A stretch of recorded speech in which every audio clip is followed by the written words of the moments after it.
Voilà, Jeannot Kabouya, journaliste, blogueur et activiste pour le Congo. Vous militez pour votre pays, comme c'est juste que ce soit, et c'est pour ça peut-être que vous êtes ici aujourd'hui. Vous avez été invité aussi ? Exactement, je suis invité pour couvrir l'événement avec d'autres confrères qui sont là aussi. En fait, nous avons vu qu'il y a beaucoup de journalistes qui sont accourus ici. Qu'est-ce qu'on attend exactement ? Bon, ici il y a un conclave, c'est dans lequel on tente de réunir l'opposition pour qu'ils puissent trouver les voies et moyens pour justement se mettre ensemble pour mener des actions communes pour justement faire respecter la Constitution et pour faire respecter les délais constitutionnels pour qu'il puisse y avoir élection et dans le cas où il n'y aurait pas élection, que le président Kabila ne puisse pas se maintenir par la force parce que c'est le glissement qu'il est en train d'envisager et ils le font depuis longtemps avec les membres de sa famille politique pour essayer de se maintenir et pour qu'il ne puisse pas y avoir élection. Et si maintenant l'opposition ne se réunit pas, ne se met pas ensemble, ça sera difficile de le faire partir. Donc pour le faire partir, aujourd'hui nous sommes en train d'encourager justement qu'ils se mettent tous ensemble pour les actions futures à mener. La rencontre d'aujourd'hui, le conclave, a été justement convoquée par Etienne Tshisekedi, qu'on peut dire c'est le leader le plus historique de votre pays dans l'opposition. Est-ce que toute l'opposition est là ?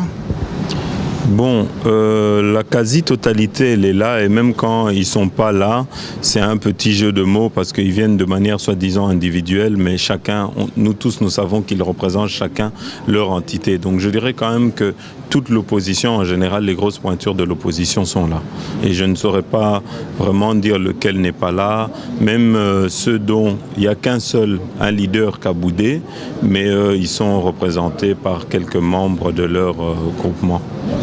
Est-ce que vous pensez que de ce conclave aujourd'hui, on peut avoir quelque chose d'important, de consistant ? Mais bon, pour moi, c'est une première que voilà, la fille aînée de l'opposition puisse prendre cette initiative-là. C'est d'abord à féliciter et à encourager pour la suite pour que nous puissions continuer à nous retrouver. Et pas qu'aujourd'hui, il doit y avoir des suites. Ça doit continuer. Et donc, moi, je pense que je suis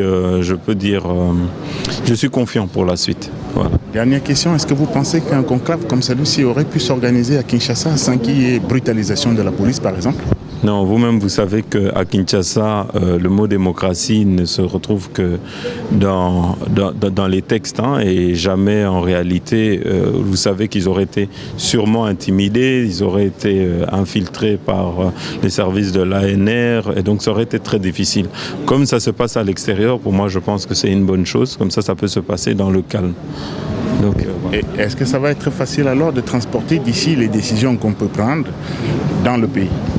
Bon, c'est une question de discipline. Chaque groupement, chaque personne, chaque entité qui sont là, ça doit être à eux en fait d'appliquer cette discipline-là, de pouvoir transposer les décisions qui seront prises ici à Kinshasa, les exporter à Kinshasa et surtout les appliquer sans qu'il y ait des couacs, sans qu'il y ait des dissensions comme nous en connaissons en général.